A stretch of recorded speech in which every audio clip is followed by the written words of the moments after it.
What's up, guys? How's it going, Gage? How's it, New York? I'm doing great. We had a terrible heat wave 2 weeks ago. You were actually up here visiting, and now it is. I was there. Yeah, it was like 2 weeks ago when you and Casey came up, and now it's like a mild, like 82. New York weather is the best in summer, at least. Boo hoo! It was 95 degrees when I was there. I was sweating. That's gross. Note to anyone who watches this: do not go to New York in the summer unless you live there. It's just not. It's actually that not bad. It was literally that one weekend that you came up. Let's get going then. All right, my first one is Ed Sheeran just recently dropped an album, basically an entire collaboration album. So in honor of that, I'm gonna play an Ed Sheeran ad. All right, here we go. I got an idea for a Heinz ketchup commercial. I was at this super posh restaurant. Super posh. The type of place that has chandeliers and paintings on the wall and way too many forks. I think classical music was playing. But maybe it was jazz.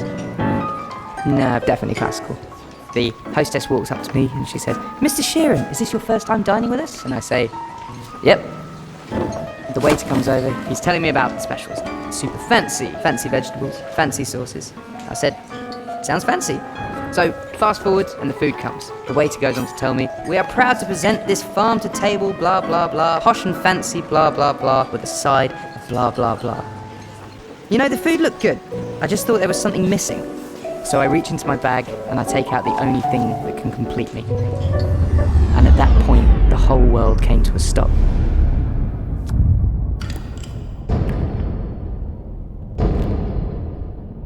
And the waiter was screaming through his eyes.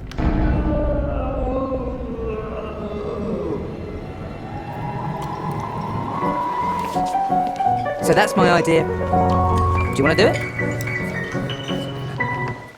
Alright, I love that for so many reasons, and let me just start with a couple of them. So one, I love the fact that Ed Sheeran is basically Ed Sheeran is the is the ketchup of singers, if that makes sense. So if you look at singers and artists, especially in like the hip hop like popular genre, they're flashy, or they're very attractive, or they're jacked, or they have loud personalities. All those things that get them attention because you can't make music literally all the time, so you have to have attention. Ed Sheeran doesn't do any of that. Like, he's just this kind of pasty ginger who doesn't work out. He just does his music, and he's really good at it. And I compare that to like all the cool, because like we're getting a bunch of new special diets like keto, paleo, vegetarian, vegan, not necessarily or carnivore. Carnivore. And like they all have like really cool seasonings: garlic salt, lemon pepper, sriracha. Which those aren't necessarily cool, but like ketchup doesn't really fit in with those.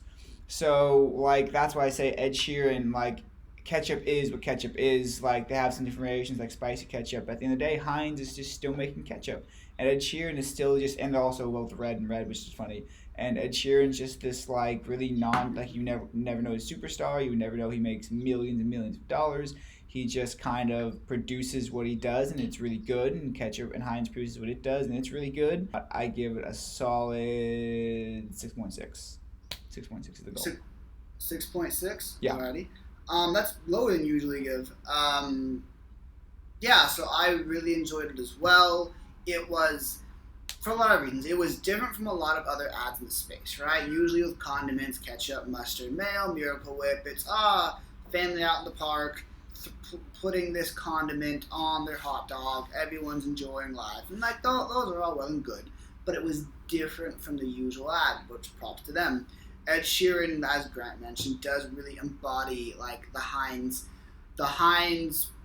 brand, in that he grossed $500 million on his last tour, right? He's worth millions of dollars, Mm-hmm. but as Grant noted, like, he's wearing a flannel, he's very unkempt, he's not clean shaven. I think he's allergic to a treadmill, right? But he's a super, super nice guy, kind guy. I'll give it a 7.4. Really well done ad. Answer the product usage, great. Mm-hmm.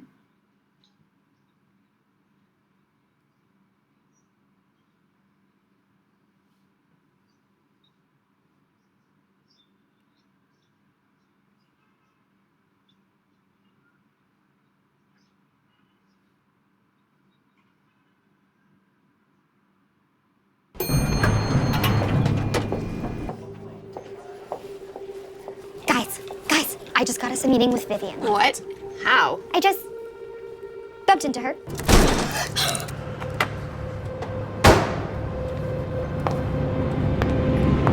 And what, you just asked for a meeting? Yeah. Is there anything I can do? Actually, When? just now. No, when's the meeting? Oh, Thursday, 8 a.m. Next Thursday. Yes, No, this Thursday. That's impossible. we can do this. Okay. Round Box is back. It's just a sketch. That's all we have. 2 days? We need 2 weeks. This is how we get off this floor. Dave, can you get some sales figures on pizza boxes? I feel sick. It's so simple. Round pizza, round box. Perfect. Hey, who's hungry? We have to prove what's wrong with pizza boxes. They're square. Wasted space. Yeah. Do I really have to go see Mike in finance? Yep. Hey, Mike. I was wondering if you could send me this Inbox. We have this idea. We need some sort of 3D prototype. I gotta pick up the kids. I just want to get you all together. We need to find a name for the box. We'll watch for a minute and 16 seconds. But that's fine. Gage, you want to give it your take? Yeah, so I'm gonna steal my opening line from something off of Adweek. That ad was better than most sitcoms. I'll give Adweek credit for that, but very beautifully summed up. So what Apple did, first of all, this circular pizza box, that's actually a real thing. Apple actually did patent that. They actually do use that at their facilities, and that also makes a lot of sense, right? But Apple's like seamlessly entertained, made you smile, wove their product into this super busy not everyday life, but like situation, and it really gave you positive feelings. They had all the marks of diversity there as well. There was young, there was ethnic, there was old, and so on and so forth, which actually really helped the ad, right? So like you had some people who were taking care of their kids and some people who were living with their mom. This was a spectacularly done ad. 7.9, beautifully done ad. I like it a lot, but for different reasons, because this is the final culmination of what I feel like Apple has been working towards. Apple has been working towards creating your entire life ecosystem, technology ecosystem around the brand. From the watch to the phone to the computer to now it's also your alarm system to where now you're using it in business, which used to be a PC thing. Like they are now fully enveloping the entirety of your life and making you basically have to be brand loyal to them in order for everything to work. So yes, so I view this as like the culmination of everything Apple's been working towards. And like I said, like the ad was great for all the reasons you mentioned. I think it's hilarious that like it's actually like legitimately real, and if you watch the whole thing you can see how like it's not really like heavily Apple focused. I mean, I say that you'll see the logo a lot, but it's more about the story of their lives. Heck, I even got like lost just watching it because it's a really good story and it's about quirky underdogs. I also think it's hilarious how like they put like this much effort into a round pizza box when like I think in reality it wouldn't have taken that much, but who knows? I've never worked on a round pizza project box. So I give it 7.6 just because the storytelling was so great and it shows me the culmination of everything Apple's been working towards for years now.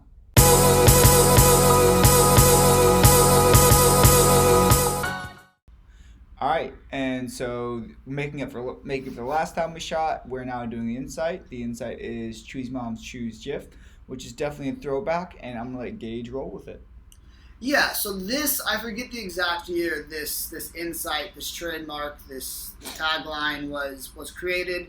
It was a while ago though, and it was when stereotypical gender roles were much more ingrained in society. So Jif was like, we want to be the number one product. We think we're a quality product. We're a little bit more expensive, but we're peanut butter. Why do people care?